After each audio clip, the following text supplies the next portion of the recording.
রাজা হবুচন্দ্রের যেমন গবুচন্দ্র মন্ত্রী থাকে, এরা তো তাই, বুঝতে পারছেন? এখন তারেক রহমান হলো হবুচন্দ্র রাজা, তো গবুচন্দ্র মন্ত্রীরা আর কি বলবে, এত ন্যূনতম আকলও নাই।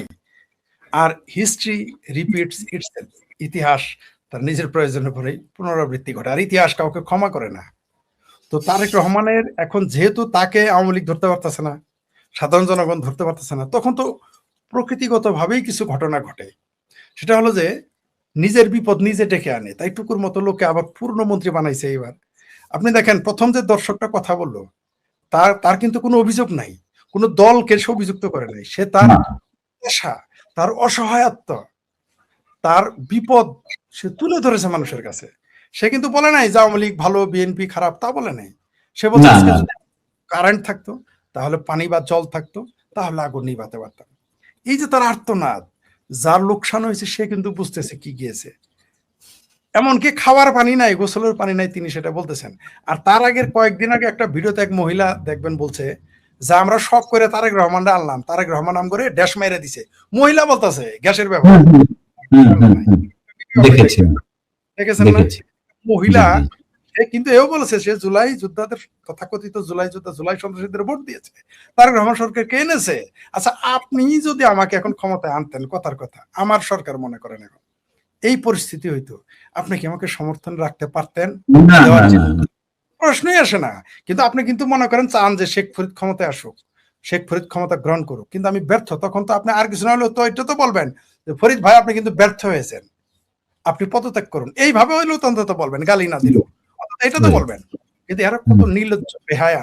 প্রথমে আমি যদি এইটুকুর জায়গায় হইতাম, প্রথমে বলতাম, আমি আন্তরিকভাবে দুঃখ প্রকাশ করতাম, প্রথমে ক্ষমা চাইতাম যে আমি বিদ্যুৎ দিতে পারতেছি না, গ্যাস দিতে পারতেছি না, এটা আমার ব্যর্থতা, আপনারা আমাকে পরামর্শ দেন যাতে আমি আরো ভালোভাবে কাজটা করতে পারি, অন্তত এইভাবে বলতাম। কিন্তু এইরকম নির্মম, জনগণের সাথে এরকম নির্মমতা দেখাইতাম না যে আমার কিছু করার নাই, আমার তোমার জন্য বাল ভালানোর জন্য তুমি মন্ত্রী হইছ সুধীর ভাই, তুমি কইতেছো যে আমি পারবো না, পারবো না, তুমি আসো কেন? মানে বিষয়টা এরকম, আমি বিয়ে করছি, হাঙ্গা করছি, ভাত দিতে পারবো না, সুধীর ভাই ভাত দিতে পারবি না। এই যে আপনি কথাটি বললেন তার আগে কিন্তু আরেকটি প্রশ্ন উত্থাপিত হয়, সেটি হচ্ছে এই ইকবাল মাহমুদ টুকুর কারণেই কিন্তু ওখানে 17টি মানে বিদ্যুৎ প্রতিমন্ত্রী থাকাকালীন এই ঘটনাটি কিন্তু ঘটেছিল।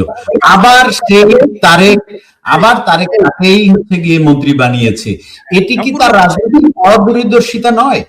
আহা, রাজনৈতিক অদূরদর্শিতা না, রাজনৈতিক অজ্ঞতা। অদূরদর্শিতা মানে কি, সে অন্তত চেষ্টা করেছিল। অর্থাৎ আপনি বলেন যে ফরিদ ভাই রাজনৈতিক অদূরদর্শিতার কারণে ফেল করেছে, তার মানে আমার মিনিমাম দূরদর্শিতা ছিল। সে তার তো রাজনৈতিক অজ্ঞতা, একটা ফেল টু লোককে পূর্ণমন্ত্রী বানাইছে, তাও আবার পূর্ণমন্ত্রী। এইবার 17 জন বা 19 জন মেরেছে, এইবার দেখেন 190 জন মারা গেছে। আর আপনি একটা গুরুত্বপূর্ণ কথা বলেছেন যে এইবার কানসার্ট একটা হবে না, পুরো দেশটাই কানসার্টে পরিণত হয়ে যাবে। আর শুনেন, শুধু এইখানে না, বিএনপি মানেই সার সমস্যা, বিএনপি মানেই বিদ্যুৎ সমস্যা, বিএনপি মানেই গ্যাস, আর নতুন যুগ হয়েছে গ্যাস সমস্যা। আপনি 95 সালে জানেন কি হয়েছিল? গ্যাসের সমস্যা।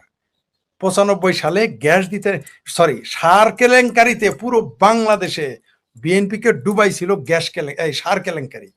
বিএনপি কিন্তু দুর্নীতির কারণে যায় নাই, সারা দেশের জনগণ যারা আওয়ামী লীগের নাম নিত না তারা নৌকা মার্কায় ভোট দিয়েছে, আমি নিজের চোখে দেখেছি। 96 সালে যখন আওয়ামী লীগ, যেমন এই যে এখন যেটা ঘটবে, এখন কারা আওয়ামী লীগকে ক্ষমতায় আনবে? আপনি কি মনে করছেন শুধু আওয়ামী লীগ আর ভারত?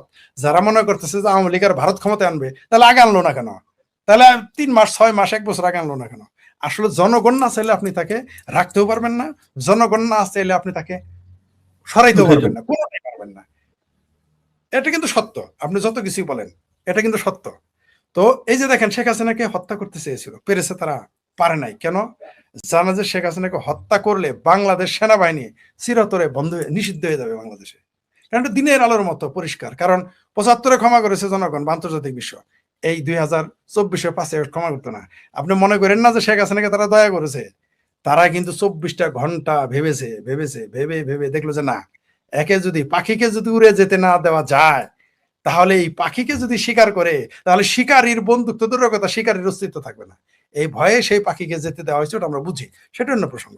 আপনি যেটা বলেন, তারেক রহমানের কারণে সারা দেশে এখন কনসার্ট পয়দা হবে এবং এই জনগণ স্বাভাবিকভাবে বিদ্রোহ করবে।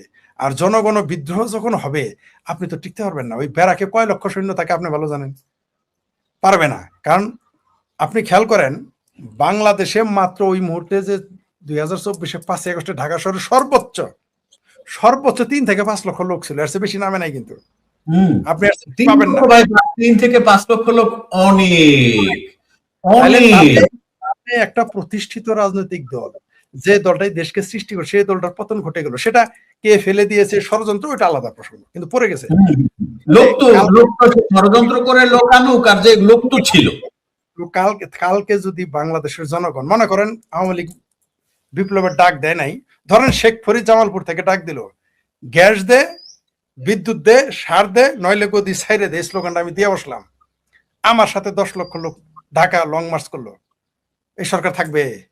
থাকবে না, টিকতে পারবে না। তাইলে যখন সাধারণ জনগণ চলে আসবে, রাজনৈতিক দল হিসেবে আওয়ামী লীগের তো দায়িত্ব আছে, সে তো ঘরে বসে থাকতে পারবে না, তাকে জনস্রোতের সাথে আসতে হবে। তাহলে জনগণের সাথে যখন একটা রাজনৈতিক দলের শক্তি যোগ হবে, তখন এই দেশের সকল ক্যান্টনমেন্টে কি করবে?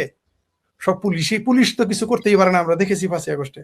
তাহলে কিছুই করার থাকবে না, আর তখন এরা টিকতে পারবে না। শুনেন, পেটে ভাত না থাকবে, গ্যাস না থাকবে, গ্যাস যখন থাকবে না, নিশ্চয়ই সেটা তো শুধু আওয়ামী লীগের বাড়িতে তা তো নয়। কারেন্ট যখন থাকবে না, সেটা তো শুধুমাত্র নির্দিষ্ট বাড়ি, তো আলিবাবা 40 চোরের মতো তো দাগ দিয়ে আসবেন না যে এই বাড়িতে ডাকাতি হবে, এই বাড়িতে কারেন্ট থাকবে, এই বাড়িতে গ্যাস থাকবে। সেই মুহূর্ত কিন্তু নাই। মানে যদি বিএনপির এই মুহূর্ত থাকতো যে তাদের যে সমর্থক, ধরে নিলাম তাদের সমর্থক 18 কোটি মানুষের মধ্যে মনে করেন অর্ধেকই তাদের, 9 কোটি তাদের, 9 কোটি লোকেরই চাকরি বাকরি, ব্যবসা বাণিজ্য, কারেন্ট, বিদ্যুৎ, গ্যাস দিয়ে, সার দিয়ে দেখাক না দেখি, সেই মুহূর্ত কিন্তু তাদের নাই। তাহলে 9 কোটি তো তাদের না।